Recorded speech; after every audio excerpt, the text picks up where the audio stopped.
Breakfast சாப்பிடலாம் time இல்லடி. நான் கூப்பிடுறேன். ஹாய். ஹாய். ஆமா, இன்னைக்கும் வண்டி விட்டு நடந்ததா போறோமா? ஆமா, அப்பதான் பேச முடியும். கமல் புதுசா? You noticed? Of course. என்னண்ணா இன்னைக்கும் கலகலன்னு இருப்பீங்க, இன்னைக்கு ஒரு மாதிரி சோகமா உட்காந்துருக்கீங்க, என்னாச்சு? நீங்களாவது கேட்டீங்களே தம்பி, ஒய்ஃப் வேற உடம்பு சரியில்லை, நாளைக்கு வேற ஆப்ரேஷனா, என்ன பண்ண போறேன்னு தெரியல. என்ன பார்க்க வரேன் பியர்லாம் ட்ரிம் பண்ணிருக்க போல. என்ன இன்னைக்கு உன் பிளேலிஸ்ட்ல ஒரே மெலடி சாங்ஸா ஓடிட்டு இருக்கு? வீட்ல ஏதாவது பிரச்சனையா? எல்லாத்தையும் நோட்டீஸ் பண்ணிடுற. Of course I notice. நீ சோகமா இருந்தாலும் சந்தோஷமா இருந்தாலும் உன் ஃபேஸ்லயே தெரியுது. ஹியூமன்ஸ் எவ்வளவு சிம்பிள்ல. நம்ம நினைக்கிறோம் எல்லாருக்கும் இந்த காசு கிஃப்ட் சர்ப்ரைஸா வேணும்னு, but all we need is getting noticed, அவ்வளவுதான். ட்ரூ.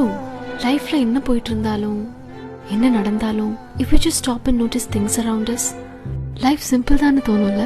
ஸ்பீக்கிங் அபவுட் நோட்டிசிங், இரு, ஆஃபீஸ்க்கு பிரேக்ஃபாஸ்ட் கொண்டு போக டைம் இல்லைன்னு சொல்லிட்டு இருந்தல, இந்தா அங்க போய் சாப்பிட்ரு. You noticed? Of course. நெஞ்சில் அந்த மின்னல் நீயா, அது நீயா, லவ் லவ் என்